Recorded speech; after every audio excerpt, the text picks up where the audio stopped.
Gracias a nuestra compañera Andreina Ramos desde el Estado Lara por este contacto. Nosotros nos encontramos con parte del equipo de Plan País, quien va a ofrecer una rueda de prensa específicamente en el área del sector transporte para denunciar la crisis y presentar soluciones para el Metro de Caracas y el sistema ferroviario. Quienes se encuentran en el lugar: Ricardo Sansone, coordinador del área ferroviaria del Plan País y vocero de la familia Metro; Eduardo Páez Pumar, miembro del área ferroviaria y metroviaria del Plan País. Vamos a escucharlo.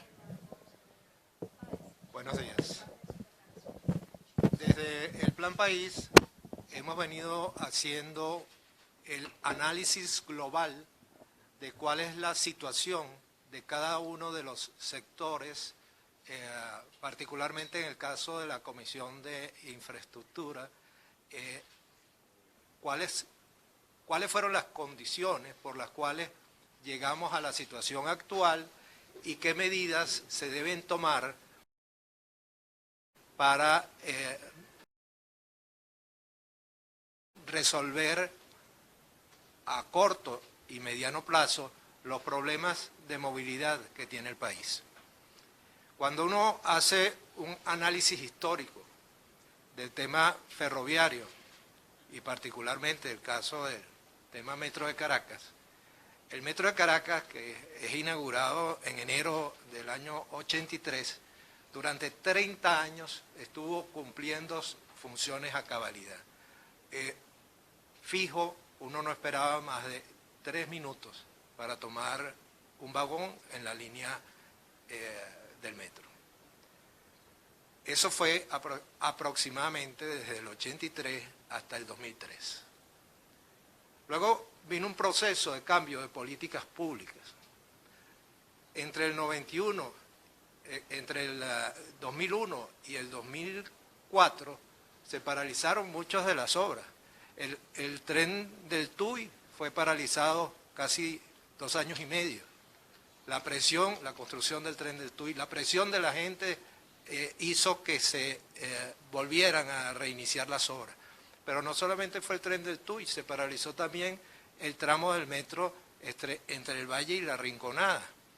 De manera que ese proceso de parálisis de obra contribuyó a que se retrasaran las entregas de nuevas obras. Y además, no solamente se paralizaron obras, sino que se modificó el diseño original de construcción de las vías.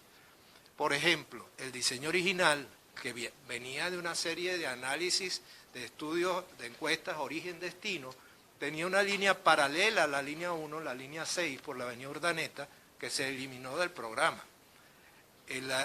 Además, tenía tramos norte-sur, como el tramo San José-El Valle, que luego fue sustituido por un transporte superficial, el Bus Caracas.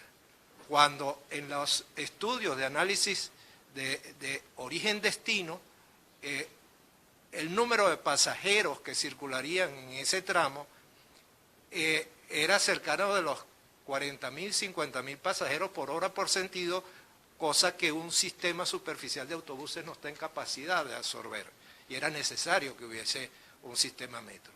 Igualmente se eliminó la conexión entre el zoológico y la Rinconada.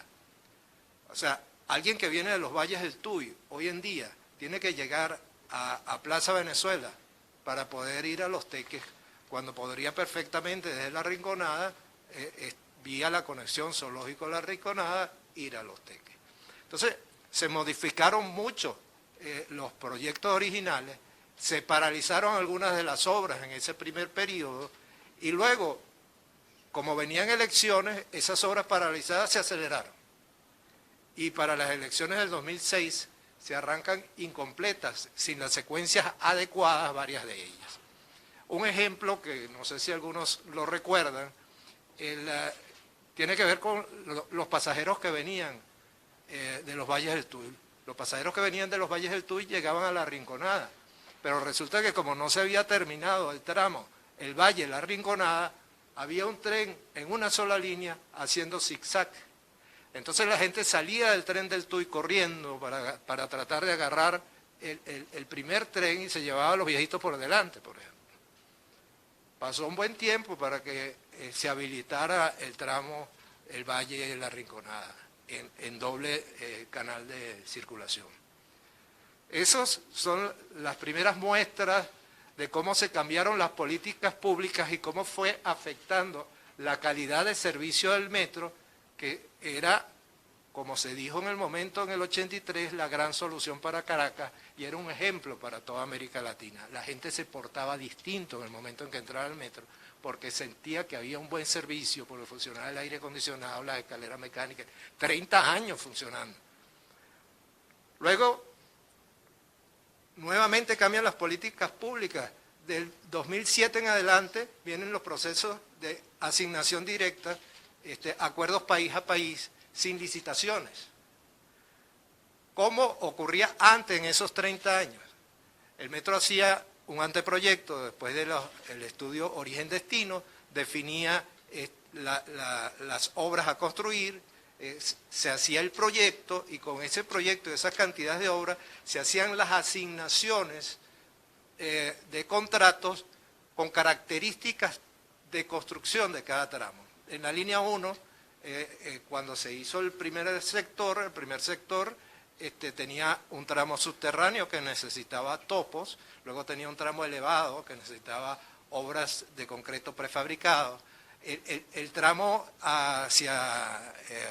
de Sabana Grande era en trinchera cubierta. Entonces, se separaron los contratos por sus características de construcción, de manera que las empresas nacionales que eran especializadas en cada sector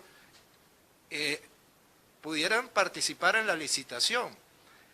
Los que eran expertos en pilas oblongas, pues que son pilotes perforados, participaban en las trincheras cubiertas. Los que eran expertos en prefabricados en tramos elevados, participaban en tramos elevados, sea el de Caño Amarillo, sea Zoológico La Rinconada. Y los que eran expertos que necesitaban topas, etcétera, pues entraban en consorcio con transnacionales y licitaban el sector que requería perforación bajo tierra.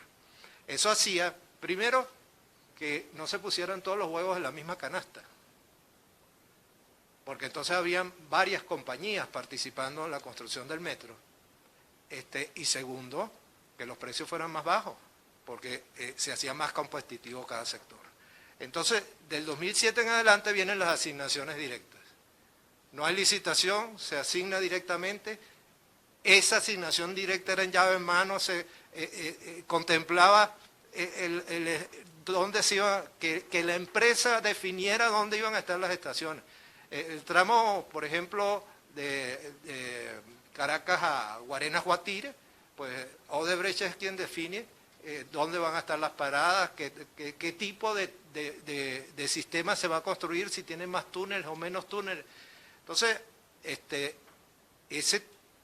esas asignaciones directas llevaron a que todas las obras fueron asignadas a la misma empresa. Entonces teníamos todos los huevos en la misma canasta y la canasta se rompió. Ya no estaba Odebrecht, todas las obras están paradas. Si seguimos avanzando en el tiempo, por asignaciones directas, también se hace la rehabilitación de la línea 1. Producto de que no se construyeron líneas paralelas ni se construyeron norte-sures, el metro quedó funcionando como una espina de pescado, donde todas las líneas convergen en la línea 1. Y eso hace que la línea 1 esté sumamente saturada. Se contemplan, para mejorar la circulación y la capacidad de traslado de pasajeros, unos trenes que ya no tienen los asientos transversales, sino los asientos longitudinales, que permiten que haya más pasajeros de pie, y además son trenes comunicados internamente, a diferencia de los trenes anteriores. Eso permitía que se pudiese pasar de 60.000 pasajeros por hora por sentido a 70.000 pasajeros por hora por sentido. Luego debíamos tener un sistema que nos garantizara que, a pesar de que hubiese más gente asistiendo a esas estaciones, el esperar a los 3 minutos se montara en el tren y llegara de un sitio a otro. Sin embargo, hubo una asignación directa, hubo problemas, incluso hubo cambio de empresa y cambio de tipos de trenes. Los trenes de CAF son trenes muy buenos, no estoy criticando el tipo de trenes, de hecho la CAF, el metro de Madrid es el 10º metro más grande del mundo y funciona todo con trenes CAF. Pero se contrató, no se terminó el contrato, había una cantidad de obras que había que hacer a nivel de estructuras de concreto y nivelación de vías, sustitución de rieles, señalización. Llegaron los 48 trenes, hoy en día la mayoría está fuera de servicio, son trenes que tienen máximo 8 años de que llegaron a Venezuela. Estamos hablando que durante 30 años con los otros trenes el servicio se mantuvo eficiente. Y eso nos llevó a que cada día la situación sea más compleja. Por ejemplo, la línea 1 tenía el diseño previsto desde el principio de doble alimentación eléctrica en ambos extremos. Eso permitía que cuando había una falla eléctrica en el este de la ciudad, el metro pudiera seguir funcionando alimentado desde el oeste de la ciudad y viceversa. Esa actualización de subestaciones eléctricas y de alimentación no se ha hecho. Hoy en día se va la energía en el oeste o se va la energía en el este y el metro queda paralizado. El hecho de que el sistema de la rehabilitación no esté completa lleva también a que la operación de los trenes sea en pilotaje manual. Es por eso que vemos que trenes se paran en los túneles, nunca deberían pararse en los túneles. El sistema lo debería manejar el computador, el operador solo debería estar pendiente de que las puertas abrieron y cerraron y que no hay problema con el embarque y el desembarque, porque todo debe funcionar automatizado. Cuando funciona automatizado, el computador identifica donde hay las estaciones donde hay más pasajeros y las estaciones donde hay menos pasajeros, y entonces mueve los trenes de tal manera que aceleren más aquellos que están trasladando mayor cantidad de gente y desarrollen menores velocidades los que están trasladando menor cantidad de gente, de manera que nunca se acumulan los trenes en cola, porque lo maneja todo el computador. Y eso hace que el sistema sea eficiente y que tenga una llegada cada 3 minutos. Eso no está operando así, ni en la línea 1, 2, 3, 4. Y es por eso que tenemos tiempos de espera mucho más altos. En el caso del tren del Tuy, pues ocurren cosas similares. Quizás el que mejor esté operando es el metro de Los Teques. Me refiero a tiempos de espera. Y en la medida que ha pasado el tiempo, con los daños que han habido con los trenes, con los trabajos sin terminar, la situación se ha ido haciendo cada vez más crítica. Pero no solamente estamos hablando de material rodante, estamos hablando de vías, de electrificación de las vías, sino estamos hablando de todos los demás servicios de la línea 1.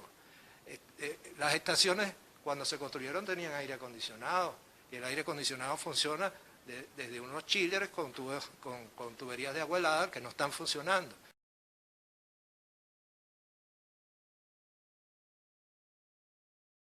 Y estaciones como la estación de la zona rental y de la Plaza Venezuela, que son estaciones de mucha gente, en las horas pico, que están saturadas de gente, la falta de ventilación y la falta de aire acondicionado es un inconveniente adicional. Por el otro lado, la mayoría de las escaleras mecánicas instaladas básicamente por dos empresas, por Otis y por Schindler, tenían contratos con esas empresas, con Otis y con Schindler. Hubo retraso en los pagos de los contratos, se acabaron los contratos y decidió el metro asumir la reparación de las escaleras. ahí las vemos. ¿Cuántas escaleras mecánicas están operativas hoy en día? Son las escaleras mecánicas, son las ventilaciones, son las extracciones de elementos contaminantes, es la iluminación, es el aire acondicionado, es que los trenes no llegan a tiempo, que los trenes no tienen aire acondicionado en el interior. Hay problemas con las zapatas de riel de contacto que han sido frecuentes últimamente, hay problemas de descarrilamiento. Todo este histórico nos ha llevado a la condición actual. Entonces nosotros dentro del Plan País lo que hemos hecho es que analizamos lo que había ocurrido, lo que estaba programado, y estamos programando lo que se debe hacer a futuro, tanto con incorporación de nuevas líneas como con el trabajo de estaciones multimodales que permitan la interrelación entre el transporte superficial y el transporte subterráneo. El Plan País se está manejando con lo que llamamos 90-90-90. 90 horas, 90 días, 90 semanas. Ese proceso es un proceso de emergencia para levantar el servicio. Y levantar el servicio parte por poner operativa la línea 1 y por poner operativos trenes que están fuera de servicio. Entonces, manejamos la emergencia inicialmente para después ir a programar de nuevo la construcción de las obras en el tiempo.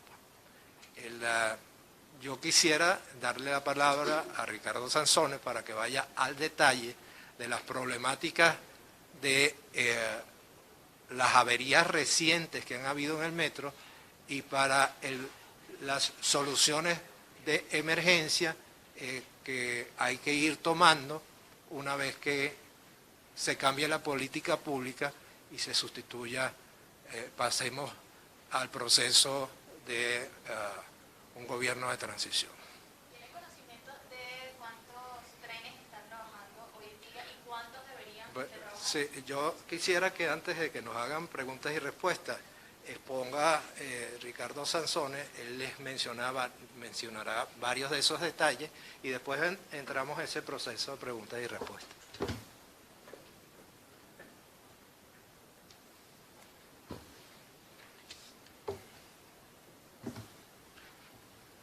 Gracias, muy amable, buenos días.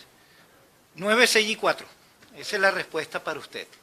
En línea 1 están hoy, ahorita, en el momento que estamos conversando, están prestando servicio solo 9 trenes de 48, que es la flota completa.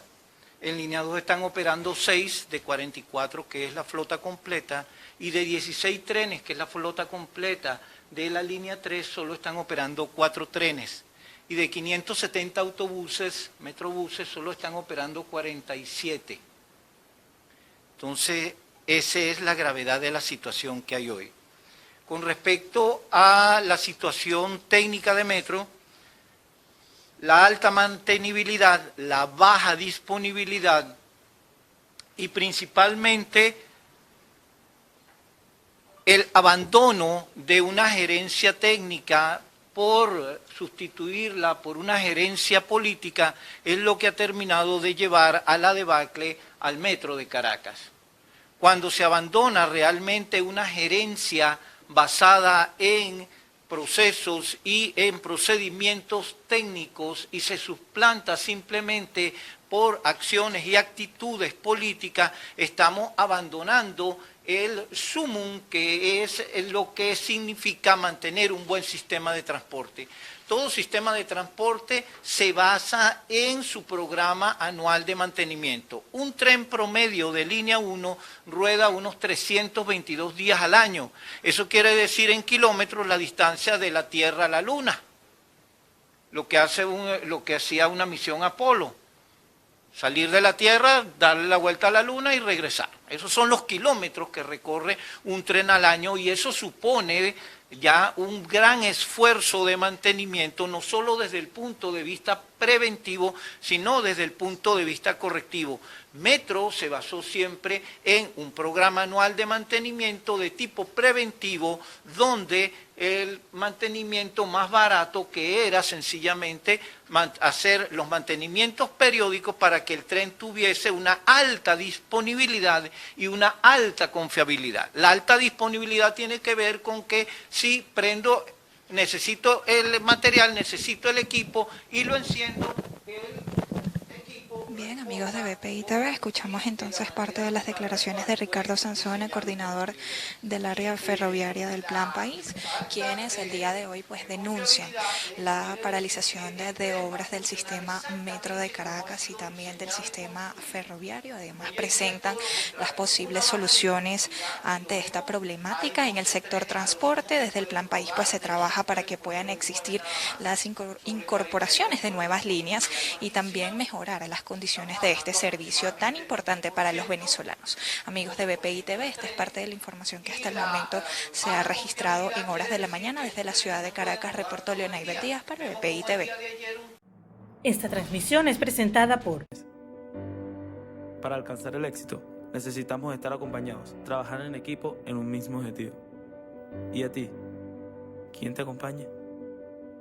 Salvador Peluquería. Visítanos en Maracaibo, Ciudad Ojeda, Acarigua, Santa Bárbara del Zulia, Paraguaná, Panamá, República Dominicana, Miami, Curazao y próximamente en Italia. Only for Men. Centro San Ignacio, nivel Blandín, Caracas.